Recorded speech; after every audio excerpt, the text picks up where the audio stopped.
Good evening, folks, family, friends, loved ones, enemies, frenemies, wizards, witches, muggles, mudbloods, people of Middle Earth to another episode of Disguise Coverage, the only podcast in existence, I promise you this, that gives you an equal amount of blueberries in each muffin. I am your host, Anthony Prohaska. Find me on the old Twitter at pro__ant. That's pro 2 underscores, ANT. Give me a follow on the old Twitter. Also on TikTok under the exact same handle, pro__ANT.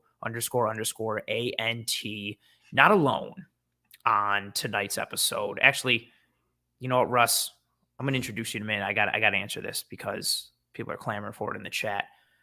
What's the tree going to look like? So the tree is still draft festive. Got the gold symbolizing the new year and then the blue because it looks nice. Still rocking the gold and silver look, but that's going to change colors as we are in Memorial Day month. So the tree is going to change a little bit after this week. But because this episode is still focused on the NFL draft, I left it draft focused to celebrate the holiday that is Draft Miss. But I like the questions early for the most important things. And speaking of most important things, one of the most important things that you do, Mr. Russell Brown, are your mock drafts leading into the NFL draft. And call me crazy, but I feel like you had another successful mock this year. Maybe not. Maybe you want to tell us about it a little bit? Yeah, I did. First and foremost, thanks for letting me jump back on here with you. Of course, it's always a good time. Welcome. After you stabbed me in the back and didn't join on night 2, but it's cool, whatever. I get it. Yeah. You're super important now. Yeah, I had an impromptu second night draft party that I was already down at the studio for like 14 hours, and I was like, screw it, let's do 2 more. Whatever, what is it? We're never leaving. Yeah, I was like, let's just sleep here tonight. So, but yeah, the mock draft went very well this year. Last year was the first time I've ever had like a mock draft graded by somebody, and it was top 15. And this year was number 8 or 9. It was tied for 8th, I think. So top 10 finish. Not too bad. Not too shabby. I wish I would have kind of stuck with what I had heard around the combine. I would have went 5 for 5 to start the draft. There's no doubt in my mind. And I did not do that. So, I mean, it is what it is, but it was good, man. It's I'm bummed that it's over, but I'm happy that it's over, and I'm just ready to kind of chill out for a minute, go golfing for a day or two. And you didn't guess a single pick right. I love that from Jason's comment. Once again, I didn't guess a single pick correct. What? Sometimes you didn't man. You didn't even go Trayvon Walker. You just didn't. Maybe he was feeling Hutch. A lot of people, there were some people who had some shock. Then again, on that, I just retweeted something from, I forget who.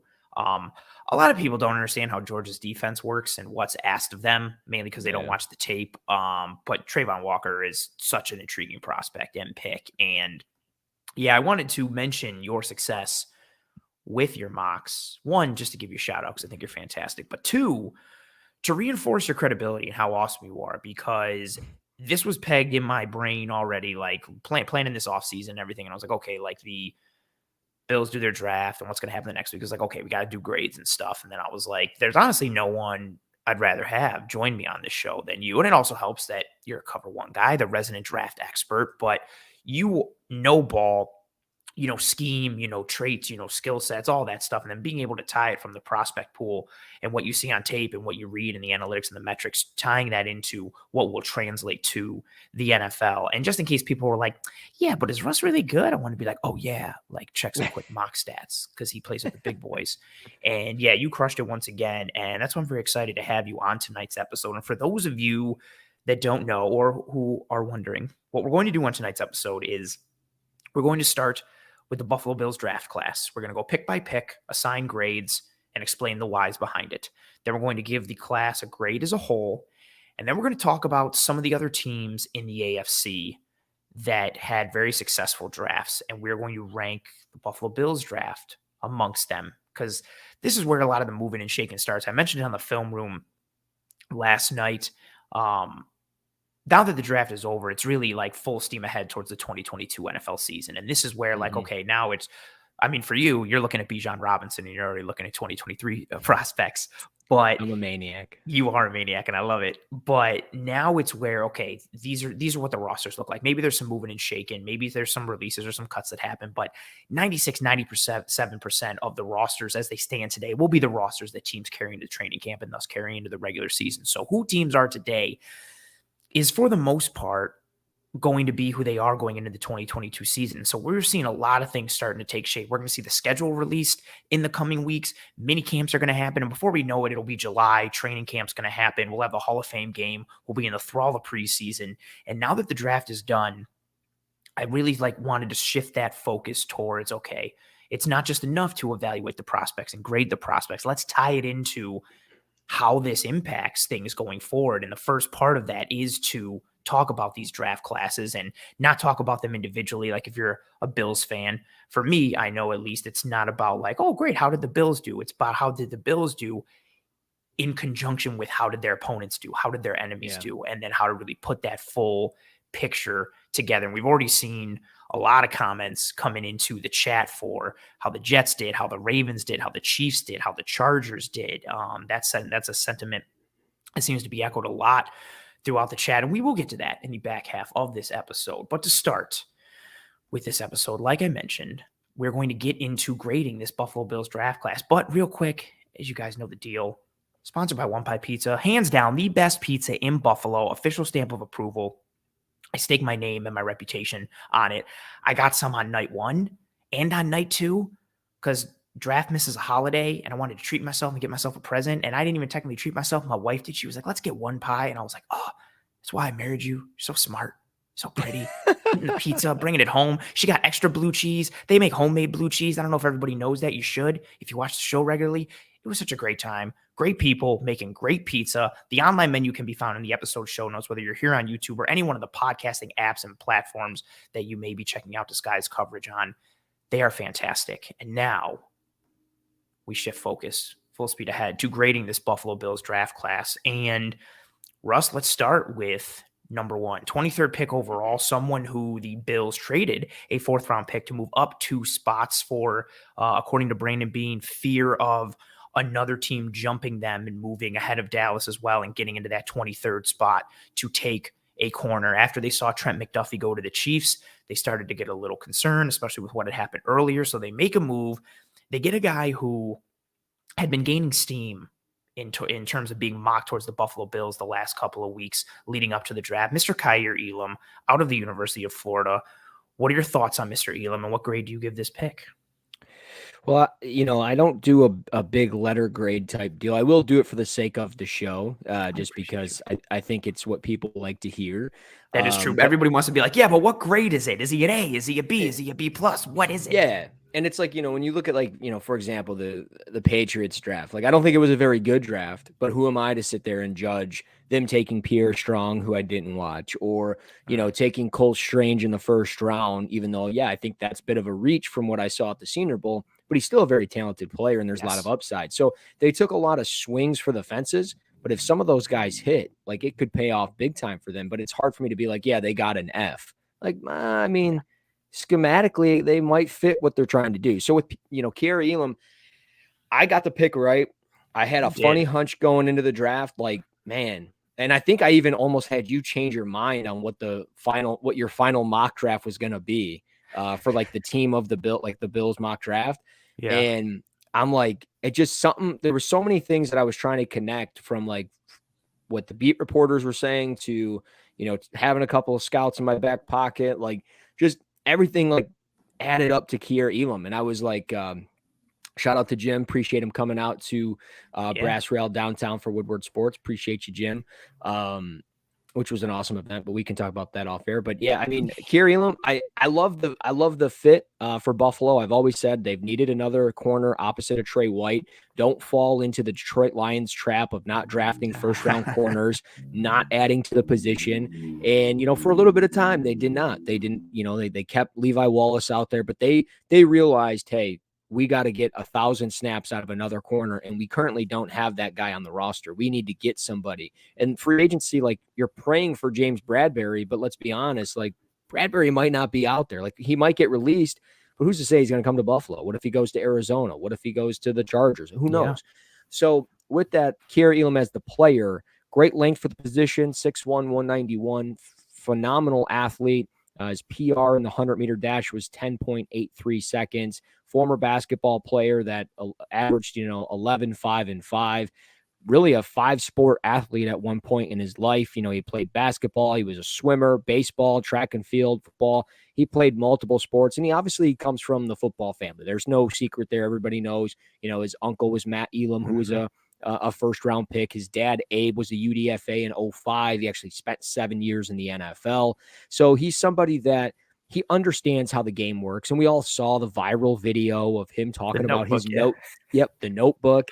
And it's like, that's exciting because I don't think there's a lot of players out there that really talk about that type of stuff when they interview with teams. Maybe they do. I mean, I don't see every combine interview, but that one really stood out to me. I mean, we've seen some of these combine interviews over time, and that stuff doesn't get brought up. So the fact that he talks about how important it is and how he memorizes the playbook and memorizes what the tendencies are of the other teams, it's very important. So him coming over to Buffalo now, he's going to be a press man corner, certainly to start. I think he's certainly got to get better. I think in zone coverage at times, I think you want to have hesitation as a zone corner, but there's times where he's like too hesitant, and then he's got to really trust that athletic ability and length to kind of recover. But ultimately, I mean, he plays with good physicality. He's patient. His lower body is quick. He can mirror receivers. So ultimately, I would give this B+, an A-, somewhere in that range where I mean, Trent McDuffie kind of went that pick before. I think, I know. But you kind of see the run, and then you're like, okay, well, do we take Kyler Gordon? Like they didn't force their hand on a smaller corner that might only play in the slot. They took a 6'1" receiver that can physically compete with any receiver in the league and run. So everything else will come with time, and you got to trust McDermott, this coaching staff, to develop this player just like they did Trey White and other players in the secondary. So I like the pick a lot. He was 40th on my board, was a second-round player, but it's not a reach because he wasn't going to be there in the second round. Like he was going in the first round to somebody. That's a very fair point. And, I'll jump in right with that. For me, he was my corner 7, second-round grade on him.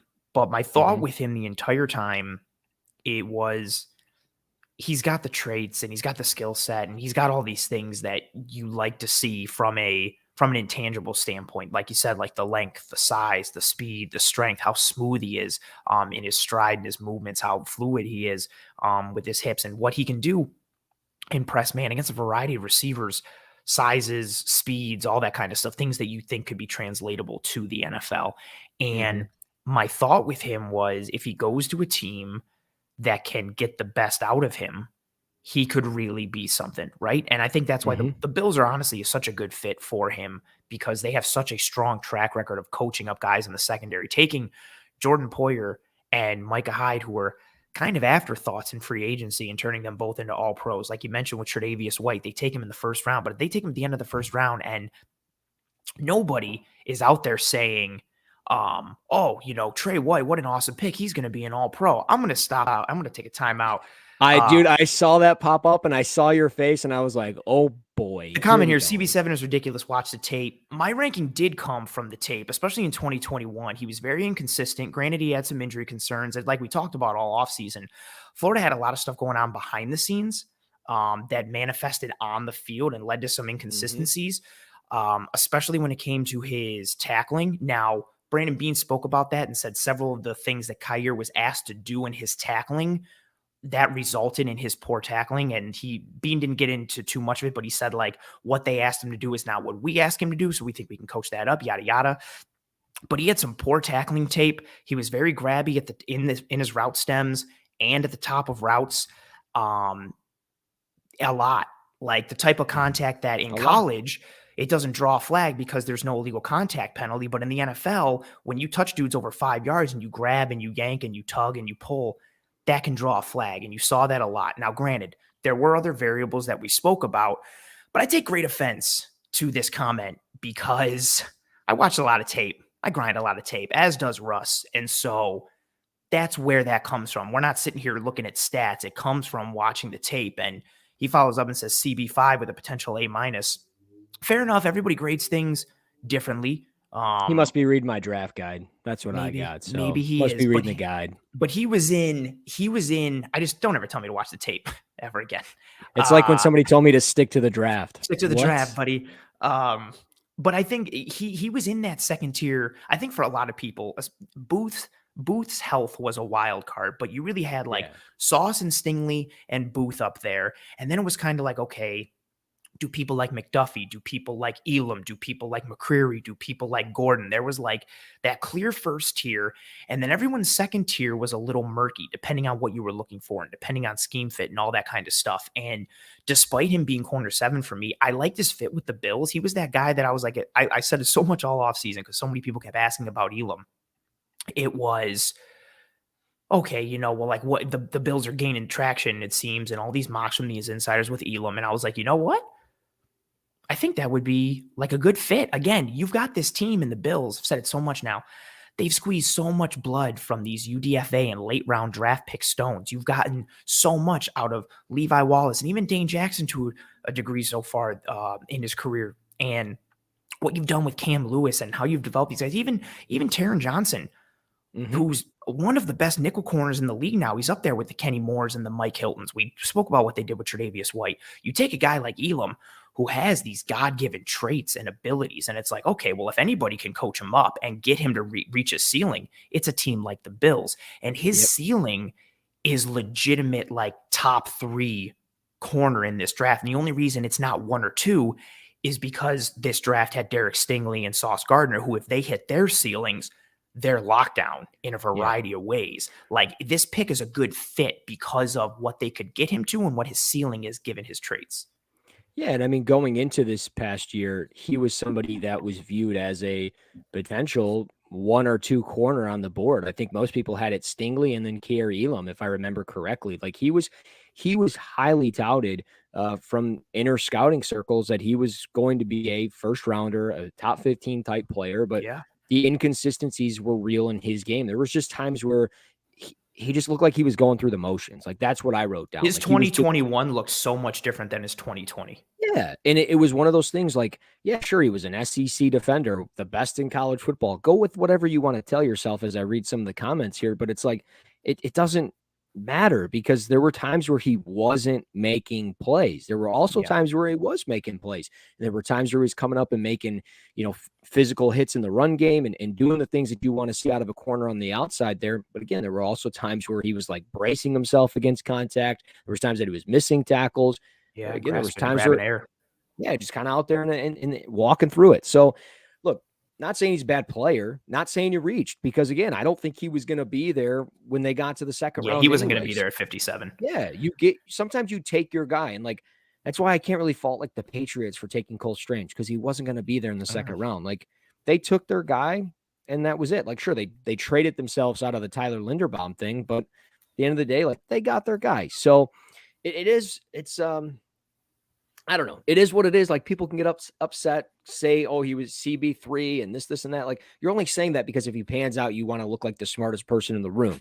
Yeah. Like, at the end of the day, like, I'm going to go down swinging saying he's CB5, whether he pans out or not. You're going to say CB7, whether he pans out or not. We watched the tape. We posted the tape on our Twitter timelines. So it doesn't really matter. Like, at this point, like, we got to just put the faith in the Bills coaching staff, and hopefully Trey White can get healthy and everything should work itself out. I mean, if he's healthy and Kaiir Elam's on the other side, I don't see how it doesn't work. Yeah, I think that's the big thing. Again, it's all about like the fit and what he could be in this defense. And I have a similar grade. I flirted back and forth between a B+ and an A-. I'm going to go with the B+. I just think he, again, to that, we talked about it in the film room last night. Like, I wish there was all 22 of all of the interviews at the combine with teams. Like, I wish we just had all that camera footage. Like, I want it. Like, seeing that notebook scene with Elam and how he spoke and how professional he was.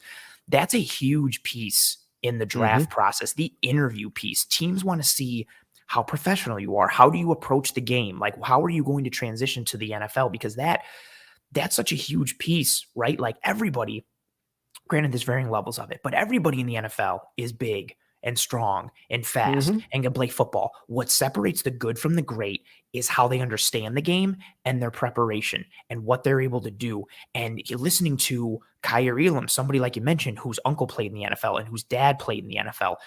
He came into that interview like a professional already.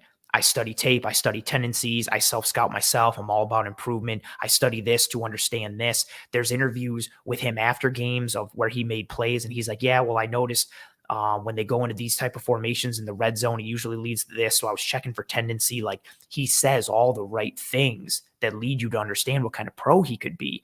And that's the piece that we usually don't get to hear or see. Like, we can grind tape as much as we want, but we never get to see those little behind the scene pieces. We never get to see those character things or those culture pieces. And I think that's a heavy part in this grade for me is, again, you can have all the talent in the world, but if you don't have the brain to connect it and push yourself and progress, you're not going to reach that potential. He seems, from everything that we've seen so far, like he ticks every single one of those boxes that allows you to believe he could completely capitalize on his potential. And again, if he capitalizes on that potential, it's something that could be really special. Because again, he's got the tools. He's got the tools physically. But like you mentioned, he had that dip in play, that inconsistency. That 2021 tape looked very different than that 2020 tape. And I think that's what backed off people to a degree. I know, again, speaking for myself, I know somebody asked him, or somebody asked in the chat, like, why he was CB7 for me. For me, it was the tape and what I thought the projection would be. Sauce and Stingley are in a tier of their own. I love McDuffie's tape and his scheme versatility, and also what I heard about him from a professionalism standpoint. Yes, John. Elam got hurt in the Alabama game last year. And so there are a lot of factors, but he's a guy. He was dinged up before that as well.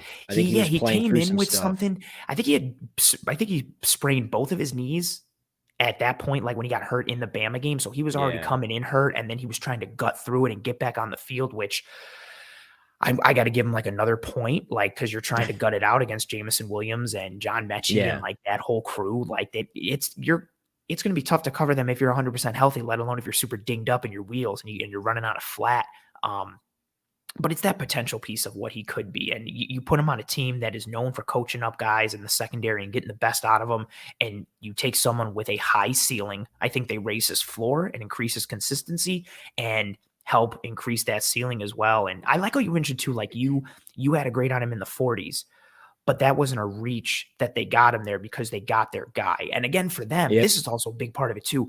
Everybody grades players differently, not just us, the teams. Like, the Chiefs trading up and taking McDuffie means they thought McDuffie was either a better corner or a better fit, right?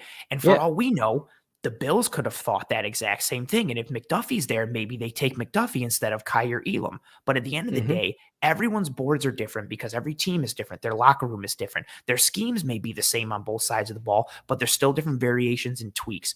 And it's about getting the right guy from a character standpoint and mental standpoint combined with what they can do physically. And that's where you get the variation. And that's why no two draft boards are the same. No two evaluations are the same. And that's where you get a lot of variability. And hopefully, they reduce that variability.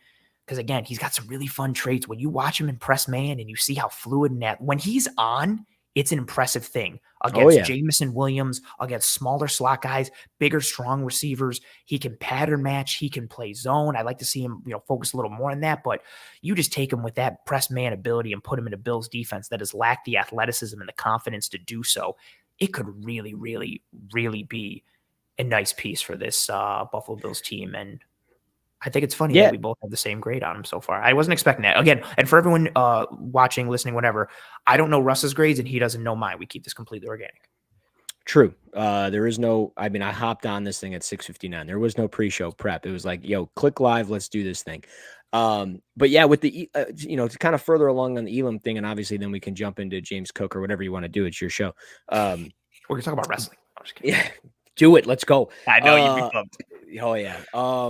But no, so like you mentioned a lot of great points there. So to like kind of piggyback off of it, you mentioned teams that don't have like the same grade on players. That's obvious, right? Like we should all know that. If you don't know that, you're very naive to what's going on. But beyond that, like educate yourself and realize that, these teams value certain players certain ways, like Quay Walker to the Packers, for example. My guy, Owen Reese, we did a Packers podcast last night and like, he was like, Quay Walker was like top 10 on their board. not on everybody's board, but he was a top 10 player for them. And that's why he was the first linebacker off the board. And of course, this stupid freaking thing is going off. I heard it. I thought it was an ice cream truck at first.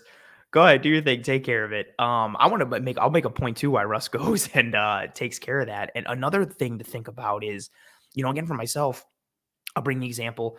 Nakobe Dean, I mean, he fell tremendously because of potential shoulder injury concerns and not opting for surgery. That knocked him down some boards. But coming into it, he was my linebacker one.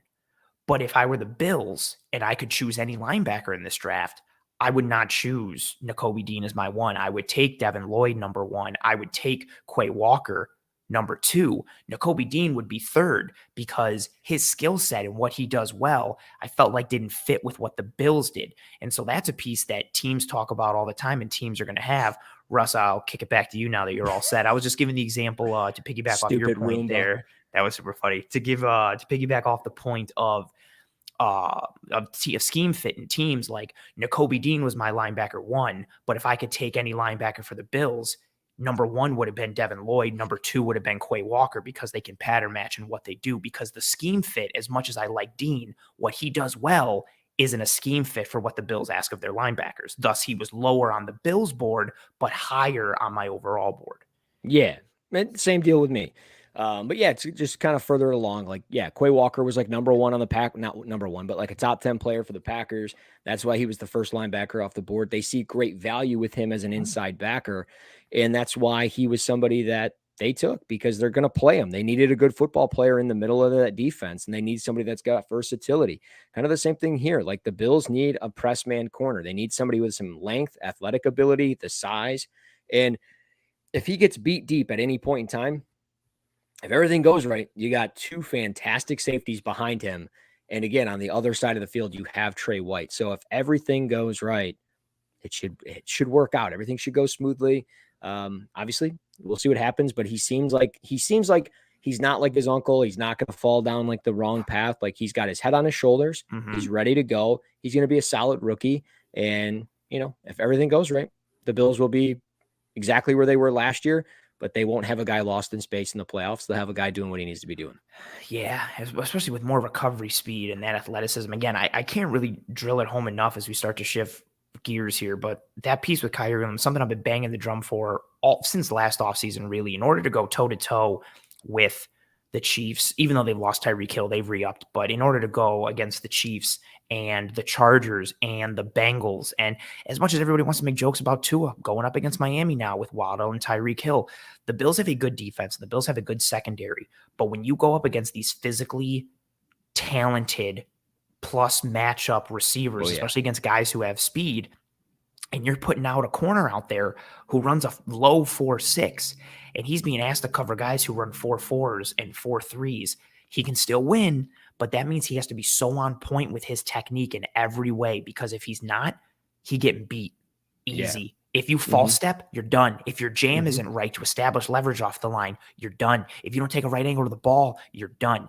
And that doesn't mean that being faster or bigger or stronger means that Kaiir Elam's going to be better, but what it does is it allows for a larger margin of error in coverage with technique, because he has physical tools that can mitigate some of those errors in technique at times. And that's what's so intriguing, again, because you take this person with better physical traits and better physical aspects to his game, and if you add that polish and you add that technique and you round out that mental side that he already has, all of a sudden you're adding technique to a really strong physical piece and ball of clay, and Kaiir Elam becomes a chess piece. And so, yeah, I wanted them to take corner regardless, almost to a fall. I would have been fine with any one of those top 6 corners for me. If I mean, Sauce and Stingley weren't falling, but I would have gladly taken McDuffie. I would have taken Gordon. I would have taken McCreary. I would have taken Booth if the medicals had checked out.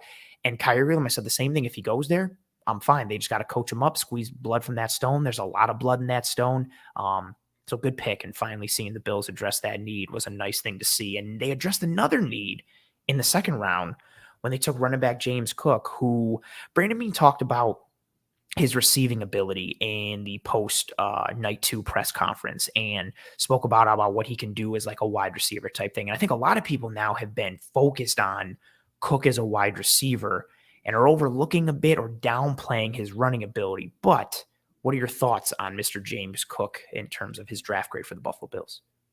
I just want to say something to Bills Mafia out there, and Uh-oh. even the people on our staff. Remember when you did all those mock draft simulators and you kept taking Kenneth Walker at 57 and Breece Hall at 57? Hate to tell you I told you so, but I told you so. Like I they wanted weren't Kenneth Walker to drop. I knew he wasn't, but there was they every weren't. pick that I was going, I was just like, Kenneth Walker, and Dude, I there knew it was wasn't going to no happen. way. Both guys went top 45 in the draft. Kenneth Walker goes the exact same spot as Jonathan Taylor in the draft a few years ago at 41st Good overall. call. Goes to a great spot. He's going to be a beast out there in Seattle. James Cook, though, he goes to a pretty good spot. And I think he's going to do very well in Buffalo. He's going to be, yes, that receiving option out of the backfield. I think he's going to be really consistent, actually, as a 3-down back at some point in his career. And it is going to happen this year, maybe not. I think they're going to still roll the dice a little bit on Singletary and try everything out with Zach Moss as possible. Maybe they don't, but James Cook, again, very talented running back, going to complement somebody in a zone scheme, which I think the Bills will really put an emphasis on. And he's got the long speed to win. His PR in the 100-meter dash was 10.53 seconds back in high school. The kid can fly. He can catch passes out of the backfield.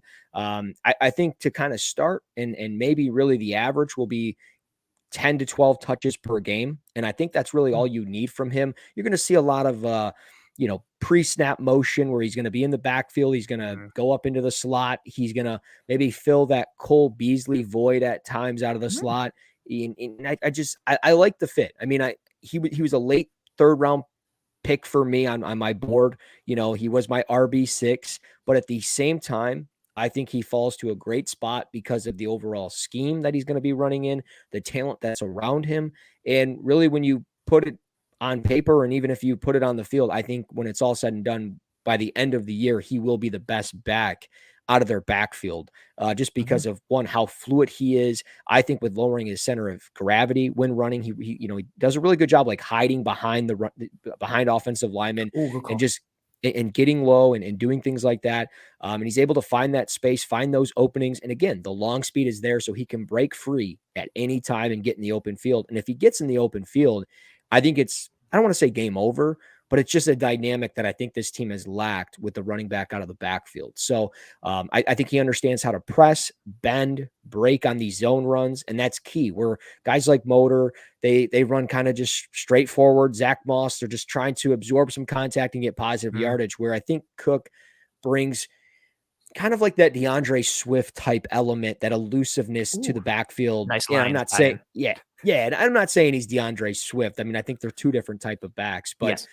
I think ultimately, if everything off the field is good, with him, he had a alcohol and driving arrest back in 2019. He was driving without a valid license. He had alcohol in his system, that whole thing. Kids make mistakes. He's an adult now. He can, right the ship in Buffalo. And I think ultimately, I'm saying it, 10 to 12 touches per game, maybe 7 or 8 carries with 4 or 5 receptions. I think that's exactly where you want him to be in year one.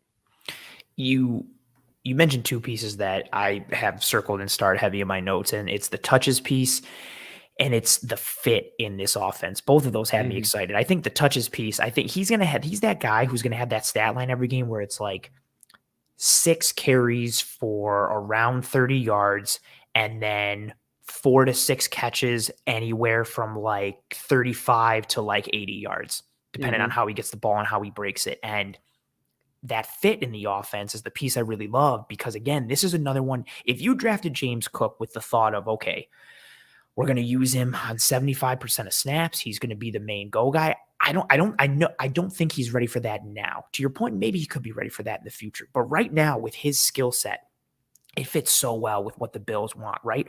What do the Bills see when they line up in shotgun because of what Josh Allen and the weapons present? They see light boxes. You know what you want to take advantage of light boxes?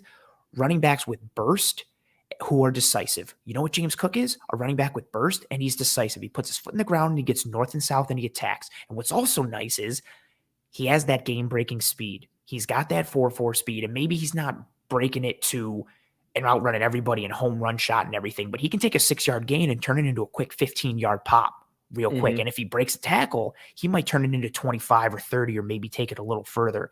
His ability to attack light boxes is really intriguing from a run perspective. I like that a lot. It's part of the reason why I know everybody was clamoring for Breece Hall. Kenneth Walker was my RB1. I liked his fit with the Bills because of his success, one in his zone scheme. He's got that ability to press the line and get north and south. But Kenneth Walker is a quick hitter when it comes to gap. He gets the ball and he gets north and south, and he's got that power, and he's got that shorter frame, and he's got that lower center of gravity, runs through arm tackles left and right. Kenneth Walker was that guy. Like, you're going to play light boxes, Bills are getting like 6-7 yards at easy every time because Walker's going to eat that every single day, and you have to honor it. Cook, I think he can do it in a different way, and maybe not to as high of a degree as Walker, but he can take advantage and churn out yards quick because of that speed and because of that decisiveness. And then you talk about the receiving ability, right? Like, how many running backs coming out in this class are you lining up out wide like they're an X, and you're running sluggos with them and throwing the ball 30-plus air yards to them downfield? Not many. I mean, maybe like Isaiah Spiller or something like that, just because he caught like 70, 80 passes in his career. But like, no, you're right. I mean, this guy can run routes like a receiver. He's very dynamic in his own way. And I think that's the key is if he puts in the work, he can become kind of his own type of back. Like maybe it is like an Alvin Kamara. Maybe that's the best comparison. Yeah, like a Kamara light. Yeah. Yeah, like a Kamara light type player. And that's why, like, I was okay with them taking him. Like I said, like I had a late third on him, and sure, they took him in the late, the second to last pick in the second round. But again, he wasn't going to be there in the third round. Like he was, the run on the backs were starting to happen, and the Bills had to be one of those teams that took one of their guys. Now, sure, I was a little surprised that a guy like Spiller fell as late as he did. A guy like Damian Pierce. Yeah, but I mean, that happened last year. Michael Carter fell to the fourth round, went pick like 108 to the Jets. The NFL does some weird things sometimes, but for the Bills' sake, again, I think this was a really good pick for them. If I had to put an overall stamp of like a grade, I would say a B plus, because one, I knew it was a need. Me too. And it's probably the exact same grade that you have. And it's just, it's not a splat. It's not like he wasn't the best back, but he's going to be good enough. And my only concern is, I don't think he absorbs contact like some of the other backs. I think his blitz pickup like leans with his head way too wide. His blitz pickup, it's a shame because he makes the right read, but his execution at the pickup spot isn't always there. Like you can watch him diagnose and he's on it, but then he doesn't pick it up like how he knows what to do, but he's not executing with it. Yeah. And I think maybe it's just different because he has Stetson Bennett as a quarterback when we were watching it rather than Josh Allen. So like if he just kind of gets helmet on helmet there or just kind of picks up the body, it might be just perfectly fine, just enough for, Josh Allen to make the throw and maybe extend beyond the pocket or whatever it might be. But yeah, I mean, ultimately, like it's a good pick. It's, again, the only concern outside of those two flaws and within his game is it's another day 2 running back. And I'm not saying like you have to take a day 1 running back to be good, but I believe, and I know how I felt, but I feel like probably most of Bills Mafia at some point was very much holding their breath and saying, oh, can't wait to watch Motor run in this offense and Zach Moss and all this stuff. And then obviously they haven't really become the guys that they were supposed to be, like that we thought they were going to be, at least not that I thought they were going to be. I thought Zach Moss was going to be very good, and he hasn't been bad, but he hasn't been great. Yeah. So it's one of those things like where I think James Cook can be good, but I'm just worried, like, does he ever reach what he's supposed to be? Maybe he does because one, he's a different type of player compared to the two. And again, he brings in that passing game element that neither player really has, at least not that they featured. So correct. Maybe they will start featuring that with a more natural pass catcher.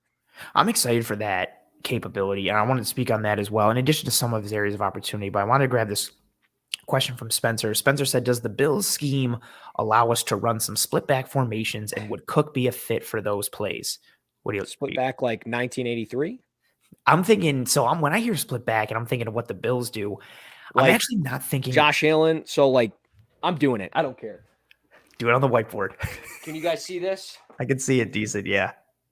That's your quarterback. And then you got running back. So that's what I'm thinking for split back, right? But here's what the Bills will do with that. They're out of shotgun. But here's what I think the Bills do with that, right? Instead of doing it with James Cook and Devin Singletary, do that with James Cook and Isaiah McKenzie, James Cook and Dawson Knox, and motion out of it. And maybe you're in a split back look with 3 wides, 2 on 1, 1 on the other, and all of a sudden you're in a 5-out spread formation. And all of a sudden now you're playing games with, or if you want to put Dawson Knox back there, cool. Hand the ball off to James Cook and let Dawson Knox lead him upfield and take advantage with that. I think you could see some more split back looks, not from the perspective of necessarily literally 2 running backs, but that split back type of alignment with a variety of personnel, or you throw Khalil Shakir back there who can handle the ball a little bit coming out of the backfield. More of that positionless football chess piece type of thing. I think you could see. That was a really good question, Spencer. I like where your head's at in terms of the X. I could really see something like almost like, but like, let's just say Shakir and Cook, right? I'm Josh Allen and I got him here, Cook here, Shakir here. They kind of like cross. Yes. I go through the fake. They both kind of go to flats, bringing guys up. Maybe I have, OJ Howard check release here, Dawson Knox run in the seam. Something should be there. Something's going to open. Something. You can't account for all that as a defense. And that, again, that's why I like this pick for Cook, or for the Bills with James Cook, because of that dynamic that he offers this team. I have wanted, my favorite player in the NFL is Alvin Kamara. A lot of it is tied to fantasy, but I just love his contact balance. I love. He's your favorite player in the league? Yeah, I love just watching him play. Like, I love just watching. He's up there with there's several other defensive players who are up there with me, but especially as far as offense, like, I just love the way he plays, how dynamic he is, his contact balance. I love his size, that he gets rocked and just shakes it off. Like, I just love the way he plays. He's also won me multiple fantasy championships, and so he holds a special place in my heart. But I don't think James Cook has that level of contact balance. Kamara's contact balance is elite. He can take a shot from a 240-pound linebacker, and he just keeps on trucking. Like, great balance. Great balance. And one of the things I've loved for so many years with him in that Saints offense, it's the simplest thing. You just running that angle route out of the backfield. You come out and a little shimmy, cut inside, and Drew Brees or whoever dumps it down, and he gets the ball 5 yards past the line of scrimmage, and he turns it into sometimes a house call or 20 yards or 30 yards. It just takes advantage of that area of the field that the Bills have not. James Cook runs those routes tremendously. Give him the opportunity to get the ball checked down and take advantage of the space that you've created by sending Stephon Diggs and Gabriel Davis and Dawson Knox and whoever you want deep. You're stretching the field out and taking advantage of that short and intermediate. And as teams move towards more of this 2-high defensive world where they're trying to keep everything in front of them, you want to still be able to push defenses into a direction where they don't want to go. So you still want to threaten behind them. You still want to threaten deep. And you can change it in a variety of ways with how you attack. And if you've created that space underneath in the short to intermediate, Devin Singletary did some things last year when he got the ball checked down to him, but he just doesn't have that quick home run ability and that quick get up and go to take advantage of all that space like James Cook does. And I just think that fit is really intriguing. You hit the areas of opportunity. I want to see him improve on his pass protection from a technique standpoint and an effectiveness standpoint. Like, I think he makes the right decisions, but I think the execution isn't always there. And it's a shame too, even sometimes, like, his form looks good and he just doesn't follow through with it. So I'd like to see that get picked up. I mentioned the contact balance piece. It's not bad from a statistics perspective, but there are times where he does go down a little easier than I would prefer.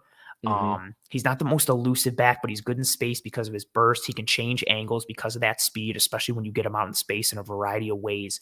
And also sometimes his vision, I don't know if it's a vision thing or a lack of patience. I think sometimes he's so eager to hit the hole that he doesn't set up his blocks at the second level. Like, he's good reading everything in front of him at the defensive line versus offensive line. He can see that hole. He makes the read, cuts, and he goes. But there's times where he just doesn't set up that linebacker in the way that you'd like him to really take advantage. And instead, again, he turns a 4-yard gain to 7 or 8.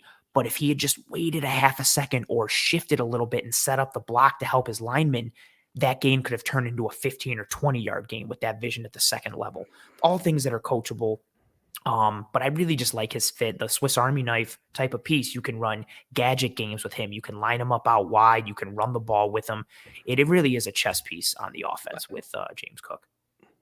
And I agree, especially like with, him not letting blocks develop at that second level. Like, you're 100% accurate there. Like, there's times like where it's like he's getting hit and he's like just embracing that he's about to go down and going to live for another day. And then there's times where he's like way too quick to try to get to pay dirt or whatever. And it's like, dude, Yeah. give that a second, let Just that guy. chill. Yeah.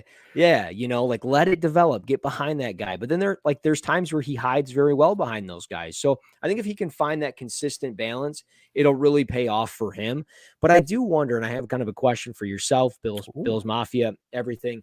I wonder how much, as we know, Stephon Diggs came from Minnesota, played with, Dalvin Cook. I wonder how much that played a part in getting a guy like James Cook. Was he familiar with James Cook, from time in the past, spending with maybe, Dalvin Cook and Stephon Diggs in the offseason, getting to learn James? Was it something like he goes to the Bills front office and is like, hey, I would love to have this guy on our team. He'd be a great fit for what we're trying to build. Like, I don't know if anybody's ever thought of that, but like I James have Cook, not. Dalvin Cook, they're brothers. Like, is there any chance that like he went to Josh Allen and Sean McDermott and they sat down and they're like, hey, here's a point too I forgot. Devin Singletary and James Cook work out together in the offseason down in Florida. They're apparently like good friends. Yeah. So, I mean, I think there's a lot that just goes into it beyond just, yeah, this guy had a 3rd round grade or this guy's a B+ type player and all this stuff. Like there's so much more to it. And when you watch it from like how we've already like dissected where he fits schematically and the plays that you can run, like I'm excited just to get into Madden and start freaking playing it. But like beyond that, you think of some of the off the field stuff just away from football. And it's like, you start connecting the dots and it's like, okay, I see how this all makes sense. And I think too, that's a very interesting point with the off the field piece, because we talked about it so much with Elam, right? Like the culture piece and who he is as a person and character and all that. That's like a major, it's a checklist piece for, I'm sure, a lot of teams, but especially for the Bills, the whole culture piece and how you fit in is so important. And if he got a stamp of approval from a Diggs or someone in that regard, maybe it's enough to put him up the board. Or maybe, again, he's another one who we haven't seen the video of. Take Maybe the Lions, for example. Oh, there you go. Talk about it. I mean, no, they took Josh Pascal in the 2nd round at 46. He was my 67th ranked player. And I'm like, man, I know that was their guy at 66. And I'm like, man, I wish they would have kept 66 and took him. But if they would have kept 66, we wouldn't have Jameson Williams. But it's one of those things where it's like, you look at their draft, 7 or 8 of their picks, I think they had 8 picks in total, 7 of them. All of those guys were team captains at one point in their career if they weren't already coming out of the draft. All like Dan Campbell type of guys. They're taking guys that take leadership, responsibility, and fitting and changing the culture in a positive way. And I think, not saying that the Bills are doing that exact same thing here, but, you're just, you look at it from the outside looking in and how to connect the dots. And like I said, you're finding guys that fit and all of that stuff. So finding guys who fit on the field, but also who fit in your locker room and fit within your culture. Yeah, that's a huge piece. You don't need another Jack Eichel situation. No. Sorry, sore subject. No, I shouldn't say anything. My team has been god awful for the last 5 years. Yeah, but you guys have like a ton of cups. Like, yeah, I've seen 4 in my lifetime. No big deal. I love how you got some rub with Darren McCarty. He's one of my favorite hockey players ever. Like, he calls me Charlie Conway. It's pretty awesome. That's one of the coolest things ever. Like, I saw you tweet that and I meant to DM you about it and then I forgot. That's one of the coolest things ever. Darren McCarty's sick and being called Conway. Here, I'll go grab the hat real quick. Oh, do it, man. But yeah, and as Solomon and a lot of you guys have been mentioning here in the chat, culture is a big thing for this Bills team, right? It's such a huge piece. Oh, rock that Ducks cap. That's such an awesome logo. Like, I've always loved that. Oh man, that's sweet. That's sweet that McCarty knows you to the point where he calls you a nickname. Like, that's just, man, yeah, it was pretty cool. Yeah, McCarty's sick. Yeah, so I like the Cook piece for a variety of reasons. I think you do as well. That was a solid piece. Now we move to one that was a little more questionable. I don't, maybe not necessarily the position that was taken with the 3rd pick for the Bills, but maybe the player, maybe it's a combination of both. Terrel Bernard, linebacker out of Baylor. You and I DM'd when this happened. I was like, bro, how you feeling right now? It was, and I'll lead off with it. I didn't love him as a player, but I thought he could offer some things, right? Like, I recognize his coverage ability and his versatility. I really liked his blitzing ability and his agility in the hole when blitzing and in his run fits. Again, he's smaller frame, smaller in weight. So he's not this guy who's coming up to stack and shed against tackles and guards. But he's elusive in the hole. He can dip and he can bend and he can juke and make plays. He's aggressive. He's fast. My main question with it is overall is because of the value, right? Like, I've been banging the drum for interior offensive line. I still, even if Bernard works out to be great, which he could very well be, we're not going to know how any of these picks hit for 2 to 3 years from now. Right now, I sit and I really like Dylan Parham, and Dylan Parham's sitting there on the board. And I know maybe interior offensive line is the biggest need right now in this year, but one, Parham could have potentially beaten out Ryan Bates for a starting spot. But even if he doesn't, he sits for a year. Then he slides into your starting spot in 2023. And now, yes, the Bills could draft interior offensive line next year. They could address it in free agency. There's a multitude of ways. But I saw that immediate value there. Really wanted Parham. And so trying to remove that and just focus on the player, I don't think the fit is horrible with Bernard. He's another one who, from a character piece, seems to tick all the boxes. Dave Aranda speaks so highly of him from his time at Baylor. He's another leader, culture guy, character guy, first one in, last one out type of thing. Yeah. And his versatility, he can play a little inside at Mike. He can play a little outside at will. He can cover. He can blitz. The Bills are thin at linebacker from a depth perspective. They're very top heavy. It's Tremaine Edmonds and it's Matt Milano. AJ Klein was that third guy. Now he's gone. And then a whole bunch of question marks. How do you feel about Dodson coming in, or Smith, or all the rest of the guys that they have there? So I recognize the need for the position. I think the question is still more of the value. Who else was on the board? What else they could have done? And maybe even tied to the player as well. What are your thoughts on Bernard as we start to dive into the grade for him? And again, you messaged me right away like, yo, and I was like, oh. You were like, oh God. Yeah, man. I mean, look, I thought they reached a hell of a lot here. Just one of those things, I don't agree with the pick. I like the player. I don't have anything against him, like no personal thing, nothing like that. It wasn't. What was like your grade on him? Like round?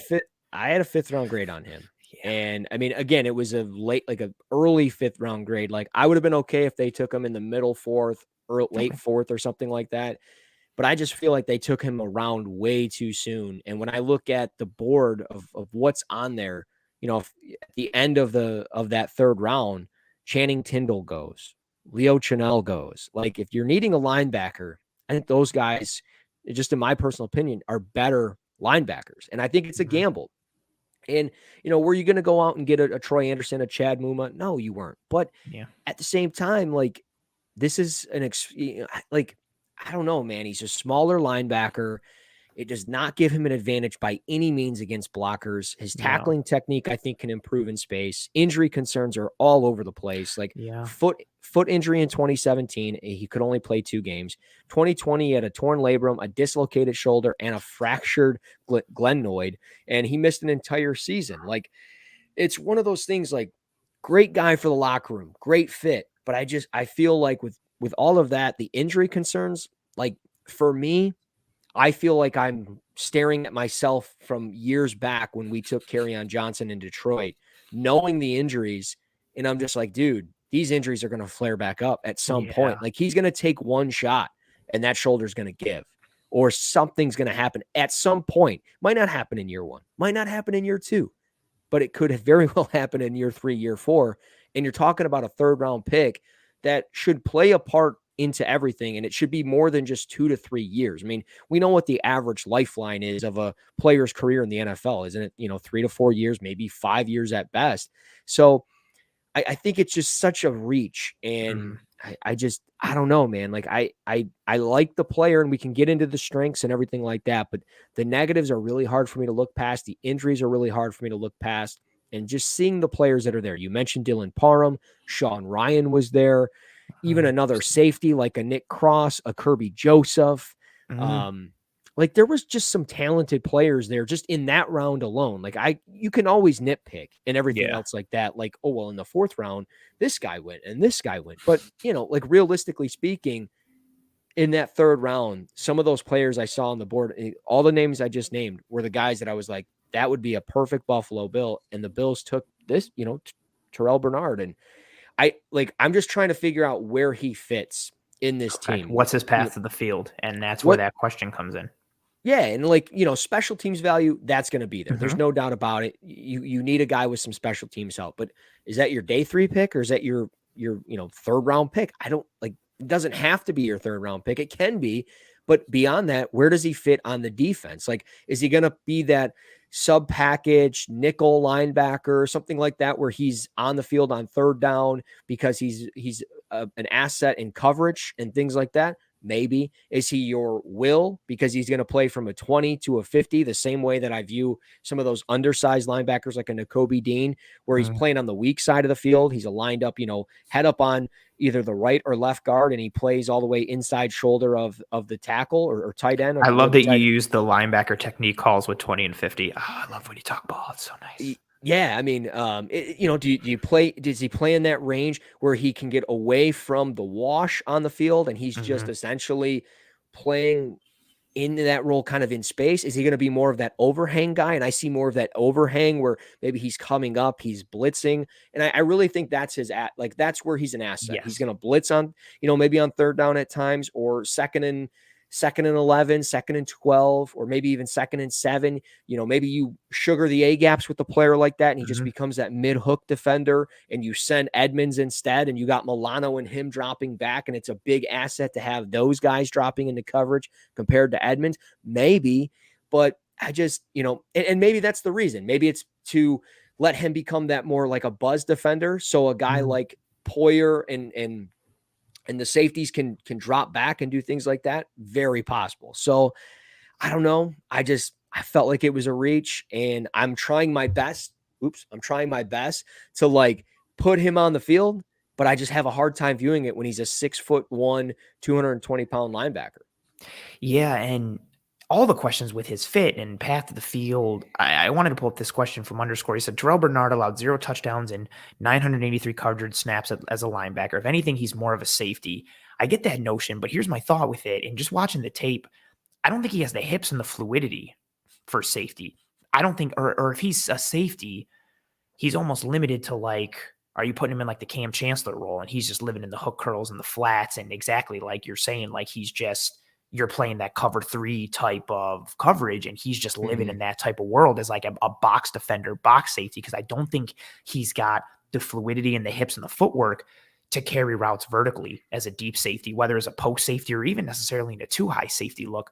So that's where I think all the questions come from. And you nailed all of them. Like, what does is he forever?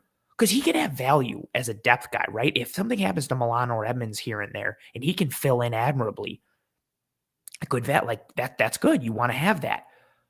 But did you take that in the third round? Given what else you could have had, to your point, what other positional value you could have had, what other potential return on investment? And again, for me, like I really think his biggest attribute, like you said, is that blitz aspect. He's got a really strong production level in terms of sacks. 7 sacks last year, I think over 36 pressures. And it's not from like a technique or plan perspective. He's not coming in and ripping and swimming and doing ghost moves and long arms. He just comes in mean and violent and like a bullet, and he just blitzes hard, whether it's coming off the edge, whether it's coming in the interior, he just blitzes. And again, maybe that's part of the plan. Maybe you tend to do that. My joke for this whole thing, and a guy we're going to talk about in a minute, I kept telling myself, if you switch the picks of Terrel Bernard and Khalil Shakir, the Bills draft like looks completely different, and Yeah. everything becomes like more acceptable. But yeah, I think that's where it comes down, because what's his path? Like, what does it mean for Milano? What does it mean for Edmonds? I think the initial thought for people like, oh, a linebacker, Edmonds is going to be gone next year. I don't think he can necessarily do what Edmonds does. He's more of a Milano fill. And then people are like, well, is Milano going to move to Edmonds' spot? I don't know if Milano can do that. And then it's also like, well, what does this mean? Does this mean Milano's going to get cut? And it's like, no, because the way his deal was restructured, he's staying. What happens? Are you anticipating more teams are going to try and make you play out of a 4-3? And then you're like, okay, we want to play 4-3, but we still want to have somebody who can cover because Klein really couldn't. Maybe that's the 4D chess move. But let's really dive in. You mentioned some of it. Let's dive into those strengths first, and then go right into your areas of opportunity or weaknesses that you got for him. Yeah, I mean, he looks very explosive as a player. He's got the desired speed, I think, to run in man coverage. He didn't run the 40, but just looking at like some of the measurables with him and how he tested, 3 cone drill was 7.03 seconds, 20-yard shuttle was 4.25 seconds, 22 reps in the bench. So like he's a strong dude. He moves well enough. Like, is he going to get outran at times? Absolutely. Yeah. But at the same time, if you're dropping them into man coverage all the time, you're probably doing it wrong anyways. Like he should be dropping into zone again, mid hook, curl to flats, things Matching like up with that. some tight ends coming over the middle and running hooks and stick. Just kind of playing in space and letting him kind of roam free a little bit. But if he's not doing that, you're blitzing him off the edge. You're blitzing him up the middle. Again, he's got a great motor, very good range for the position, good tackler in the box, I thought. But there was definitely times where his technique could get him, improved and things like that. But if he's left clean, I think it works. But he's got shorter arms, and that's one of those things where he doesn't always work his hands. So if he's not working his hands, what's going to happen? But I list him as kind of like I mentioned, effective weak side player due to his pursuit and ability as a pass rusher. I think if you play him opposite of the strong side of the field or to the boundary or wherever the tight end is, play him opposite of that, let him come off the edge and let him get after the quarterback. And really, if it flushes the quarterback out of the pocket and guys like Hyde and Poyer and the corners and everybody else dropping into coverage and doing their job, if they, clean all that up and they've got everything covered, he's either going to get to the quarterback or it's going to get thrown away or it's going to get thrown into coverage and it potentially gets picked off. And I get it. Leo Chenal cannot cover. You're correct. But I mean, if I need a guy to play in the box, and I want somebody to be effective in the run against the run, Chenal can do that. I'm sticking Chenal in the A gap every single time, and I'm just saying, gum up the works. He can, and he's also a that. freak athlete. Just because he can't cover doesn't mean he can't cover. Jonathan Taylor couldn't catch passes out of the backfield, and he did just fine last year. Like absence of evidence is not evidence of absence. Exactly. If a guy is not asked to do something, that doesn't mean he can't do it. He just wasn't either coached properly to do it, or he just wasn't asked to do it. So who am I to say? But again, Bernard might have been asked certain things in a Baylor defense where guys like Jalen Petrie played all over the place. And Bernard was kind of at times that weak side backer, that Mike backer. There were times that he played in that kind of that star position when Petrie wasn't on the field, or he was playing as a single high safety, whatever it might have been. But yeah, I mean, I like him.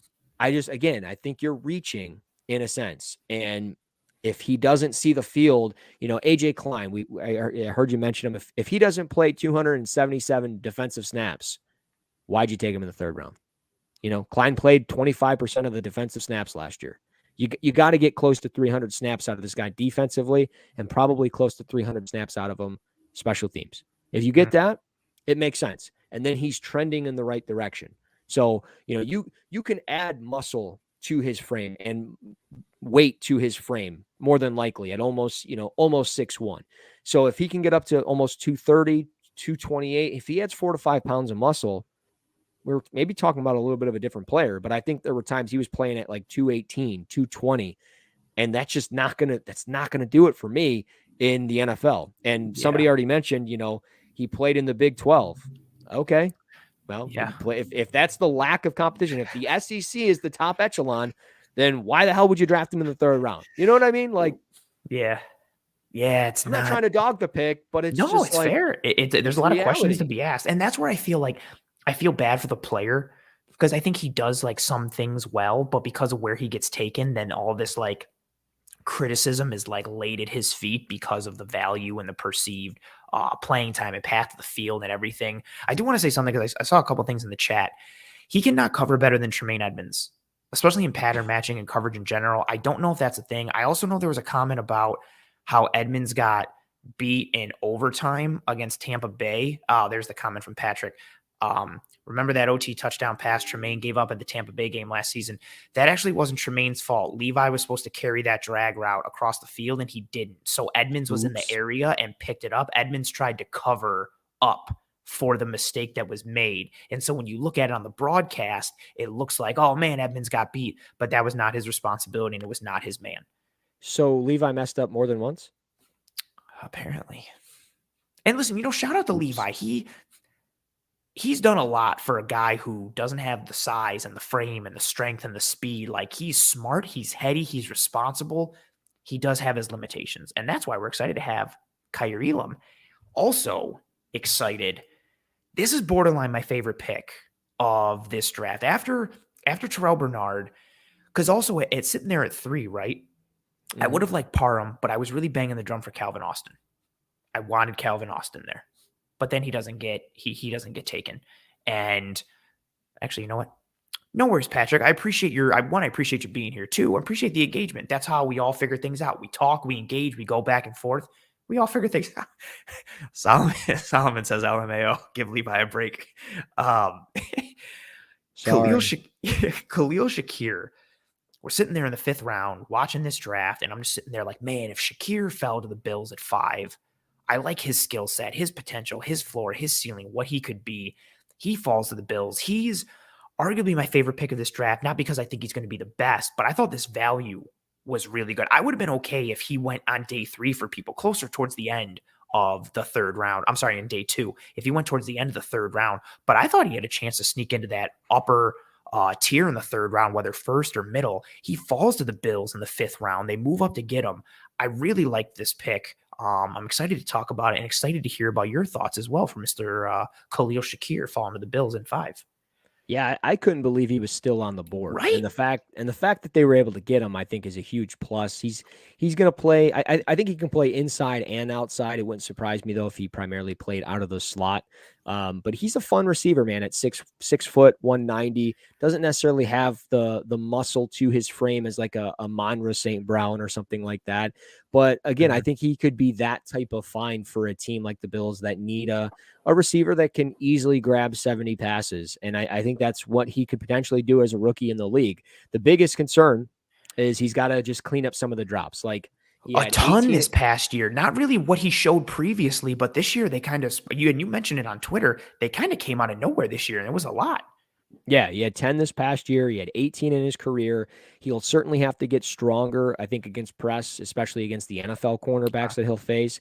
I think his technique could certainly help him early on, though, because he's kind of got like a veteran release package. If you watch him release, good call. He really understands how to threaten the leverage of defensive backs with his feet and his hands. He's a quick route runner. I think he's got the ability to win at all 3 levels of the field, and he can kind of freeze defenders by like throttling down, breaking inside after planting off his outside foot, which really caught my eye. And I was like, okay, that's like silky smooth. And that's somebody that's like been really paying attention to the film. And that's probably what sold the Bills on him. And they were probably stunned that he was there in the 5th round, because he's probably one of those film junkies that watches Devontae Adams run routes, Brandon Cooks running routes, whoever, it doesn't matter. Stephon Diggs, exactly. So I think he can produce over, after the catch. He shows really good toughness in the middle of the field, despite kind of the lack of size, but really productive. Had over 200 receptions in his career, despite the drops. I think he can become a number 2, number 3 receiver, no problem. Definitely going to have some special teams value. I compared him, and again, I'm not a pro comparison guy, but I comped him to Robert Woods. So if you can get that type of receiver, I think it would, obviously do wonders for your team. Oh yeah, no doubt about it. I mean, I think Bills fans would be very happy with another Robert Woods on the team. Bobby Trees. Yeah, I'd love for him to come back. You hit several points from, I love that nickname. I think it's awesome. You hit so many pieces. For one, again, that it starts with the release package, quickness, hands, his ability to shake and stay clean against a variety of press techniques. But I really love, you mentioned it, he is a crafty route runner, the body lean, the multiple gears and pacing that he uses. Yes. He will sell you with eyes and body language a variety of routes. And when you're contemplating which one of those things to buy, he shifts and he pops out and does something, and he just separates. He can separate at multiple points in the stem. He can separate at the top of the route. I think he presents a high floor for this team because of that route running and because of that release package. Those are 2 huge things. And then you add in the speed. I think he's quicker than he is fast, but he does run a 4.40. He's able to get vertical, not because of pure long speed, but again, because of that craftiness combined with his burst, that he's able to win. I think again, we're doing a lot of projection and assuming based off of the tape, but he just strikes me as a guy who's got a lot of football intelligence from the way he moves on the field, the way he understands leverage in man and zone, his ability, again, he runs routes from a tremendously professional level. What he does and how he sells and how he lies in his routes, it really is something to behold. And I like his return ability. I think he offers you special teams return ability right away. And you mentioned another piece too, the run after catch ability. I see Jim, I see your super chat. I'm going to bring that up and also tie it to the question that you asked for Russ here. I love his run after catch ability. He's almost like when he gets the ball in his hands, he functions kind of like a running back. He's sudden, he's elusive, he's a tough runner. He's got spin moves. He doesn't go down for anybody. He's tough and hard-nosed. It's a joy to watch him get the ball in his hands, which again, I think works for him in the return game. He's got several returns under his belt from more punts than kick. I think 24 punt returns, 7 kick returns in his career, but he's sure-handed, knock on wood, and he's got that burst in his game. I just love what he adds. I think he can be a weapon right out of the gate in 2022 as you start to ease him in and get his feet wet. And then in the future, I think he's got starting slot potential and potentially number 2. Somebody asked if he can work out wide. He's not as small as everyone thinks, but he doesn't have the longest arms. He doesn't have the best vertical. Russ, I think you hit it on the head. I really want to see what he looks like against NFL talent trying to press him at the line of scrimmage. How does he get off, especially out wide against these bigger, stronger, longer, fast guys and NFL talent. But now I wanted to pull up Jim's super chat. Thank you very much, Jim. You're fantastic. Your questions are always good and your engagement's appreciated. Thank you for the super chat. And then also, I think this is the question he was tying it to, Russ. Jim says, for you, Russell, is it a handicap slot for the Bills with Crowder, or handicap the slot for Bills with Crowder, Shakir, and McKenzie? So who do you like out of those 3 guys in the slot for the Bills, out of Crowder, Khalil, Shakir, and Isaiah McKenzie? Well, I certainly think the 3 of them are going to split the duties. I don't want to say evenly, but between Emmanuel Sanders and Cole Beasley last year, there was over 1,400 snaps played offensively. So, Gabe Davis is obviously going to get a tick up. He's going to, play more than the 570 or whatever that he played. But then, Shakir is going to tie into that. Crowder and McKenzie are going to tie into that a little bit as well. I feel like I would probably say Shakir, just for the simple fact that I think he's the better route runner of the 3, in my personal opinion, just with how he kind of releases off the line of scrimmage. McKenzie's more speed than anything else. Crowder, if he can get out of his own way, then maybe him, maybe he's that veteran, but Crowder's good for 4 or 5 weeks. And then so it's like one of those things where it's like, if that happens, I could see Shakir kind of taking it over. And I think that's why they, one, are very fortunate that he was there, but also we're kind of looking at that type of player, a little bit of a smaller player, but has some speed to his game, has the route running ability, has that release package. And he is somebody that I think when it's all said and done, it wouldn't surprise me at all if he was close to like 700 to 800 snaps this year as a rookie. And like I mentioned, I think if he can get close to 60 receptions as a rookie, as a 5th round pick, that's a win for you. And I know that sounds rich, but he shouldn't have been in the 5th round. He really shouldn't have. And how he was, I don't know. So yeah, I'm with you on one of my favorite picks really in the draft, but really for this team to get him in the 5th, it's kind of like stealing candy from a baby, if I'm being honest. It really is. And one more thing, crazy. I thought as soon as the 4th started, I was like, okay, he's going to go. And then I saw Calvin Austin go, and I was like, well, about any time for Shakir. And then he kept being there, and I was like, oh, come on. And the Bills got him. I liked him for, again, a variety of teams, let alone the Bills. One quick thing I wanted to mention for some people as well, his career numbers, granted college, but his career numbers, 61.8% of his snaps came in the slot. 34.1% came out wide. He's got experience out wide. For all of you, those of you asking, can he play on the boundary? Can he play out wide? Now, exactly like Russ said, and I alluded to as well, given his size and his vertical ability and his arm length, you're going to have to see how that game translates to the NFL. Is he going to be able to get off the jam and the press against NFL talent and at the corner position? So that is going to be something we're going to have to see him work against. But I think his floor is high right out of the gate, to Russ's point. When you're looking at that slot potential, what he offers you in short yardage situations, even the ability to work the intermediate, he's got toughness. And it's so weird too with the drops. Like, he'll drop a pass and you're just like, dude, what are you doing? And then the next play, he's like 15 yards downfield, and as the ball meets his hands, he gets popped by the safety and he comes down with it. And you're just like, why are you making the suit? It's almost, I don't want to make this comparison for people, but it's almost like the Dawson Knox thing where he just pulls off these unreal catches. And then he's got one that you're just like, how did you drop that? But you just one hand caught this other one as you got slammed to the ground, but then you drop this. Again, I think a lot of it was concentration drops, as mentioned in the chat, being alluded to it. But Russ, if you had to give a grade on this one, does this one get an A for you, or is it still in the high B's? Oh, I know. I wrestled with the same thing. I want to give it an A because it's a great pick, but it's also like I don't want to give them an A because the league is a bunch of idiots and they let these talented players fall. Like Lacita Smith and Marquise Hayes, they shouldn't have gone in the 6th and 7th round, but it is what it is. Man, I'll give it an A-. That's okay. It is what it is. I mean, my gut says B+, but we'll count it as a B+. And I had a B+ as well. I flirted with an A-. Again, a lot of it is tied to, I like the player, I like the fit, the value. Just getting that in the 5th round was, and C.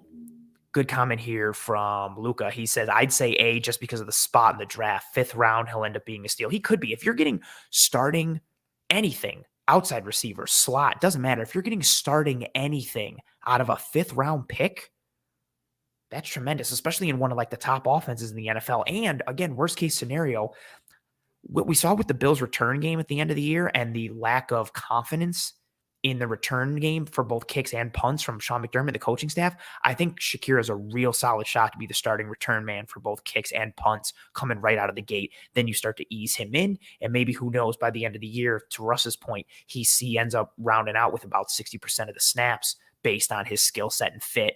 And again, attrition. Crowder's fun, but if he can't get out of his own way with the injuries, maybe McKenzie, they want to keep him in that gadget niche type of role. We'll see. Move on to the Bills' first pick in the 6th round. I know this is one I really want to get your thoughts on. Punter, Matt Araiza out of San Diego State, who I did a fun exercise when Kendall and I broke down the day 3 picks. And so what I did with Matt Araiza was I compared his yards per attempt, his average hang time, and his return percentage and his net to 2 punters, Johnny Hekker, who's been one of the top punters in the league for the last several years, and then to AJ Cole, who is the Raiders punter who was all pro last year in 2021. Araiza had 50.5 yards per attempt in his career. Hekker only 46, Cole 50 last year. Average hang time, 3.85 for Araiza, Hekker 4.38, Cole 4.33, so about a half second lower than them. Return percentage, Araiza 29.1, Hekker 34.5, Cole 45.5, so advantage Araiza again. And then net, Araiza 44, Hekker 43.3, AJ Cole 42.3. He pops on the tape, he pops on some metrics, but again, I think people see special teams. And then you combine that with a lot of the jokes were made about the punt god stuff and Bills fans wanting him. What's your take here? Do you find value in taking a punter at any point in rounds 1 through 7, first of all? And then second, what do you think of Araiza? Yeah, I mean, if it's somebody that is like Araiza, I think you can absolutely draft a guy like that because he can literally flip the field with an 80-yard boot. Yep, like he can legitimately punt it 60, 65 yards, and it rolls for 15 more yards. Like he's like the Uncle Rico of punting. Like he's going to put the ball over the mountains. You know what I mean? And it's one of those things like he is. Yeah. Right. I love that tape. He's just he's so good at it. And you watch him down at the Shrine and he's just punting it everywhere. And he's somebody that I never would have guessed. Like I would have been watching highlights of a punter.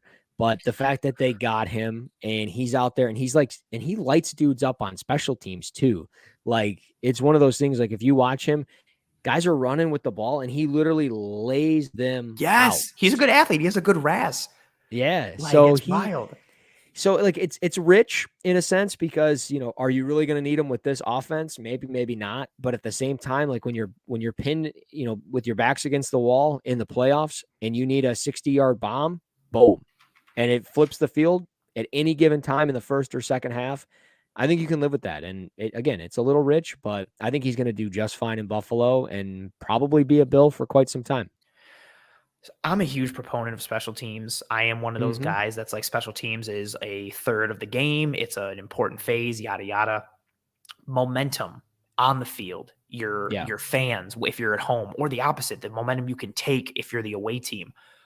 All of the momentum plays for a good or bad punt are tremendous. If you have a shank, it kills your momentum, or it gives the opponent and maybe the opponent crowd, they smell blood in the water. Versus the opposite, if you come out and you give a 3 and out and you're sitting there on your own 25, and all of a sudden your punter booms one, and instead of starting around midfield or around your 40, you're starting inside your 30, your 35, inside your 20 even, or 25, that kills your momentum, and it makes the crowd go like, oh, dude, like, really? It's just one of Yeah. those things that it has an actual effect on the field because it changes field position, but it's a momentum killer. I like the pick a lot, like, especially given this Bills team is very strong in a multitude of areas.